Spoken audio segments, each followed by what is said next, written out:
A very old, and I mean ancient, Star Wars character returned in Ahsoka. Not only did we get to see Huyang again, but he revealed a crucial piece of Jedi history. Let's find out what it is right now.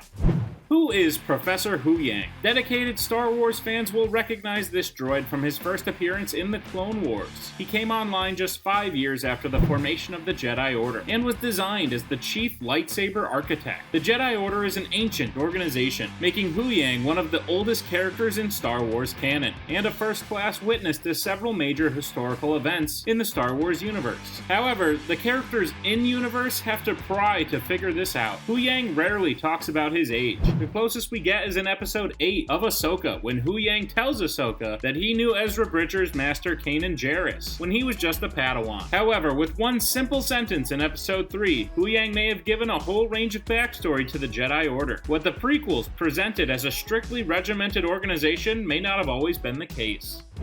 Ahsoka takes place long after the fall of the Jedi Order, where very few living characters can attest to a time before Order 66. Huyang's programming makes him loyal to the old ways of the Jedi Order. Granted, this is a stark contrast to the Jedi he finds himself surrounded by in Ahsoka, who prefer to approach the Jedi arts to the beat of their own drums. Of these Jedi, Ahsoka herself is the only one who was once part of the Jedi Order in the days of the Old Republic. After a bitter departure, needless to say, there is some tension between her and Huyang. He remembers her as a Padawan, instructing younglings how to build lightsabers, but now must adjust to her maverick-style attitude, causing him to reminisce about the evolution of the Jedi to this point.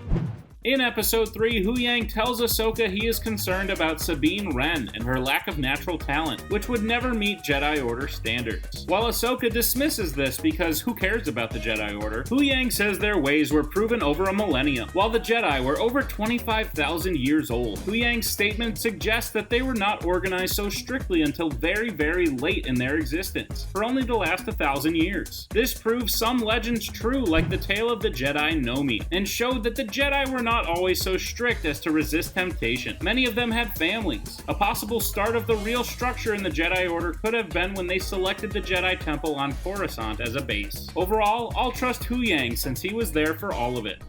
And there you have it. The Jedi Order was not as strict as you were led to believe for the majority of its existence. All from the mouth of a droid who builds laser swords.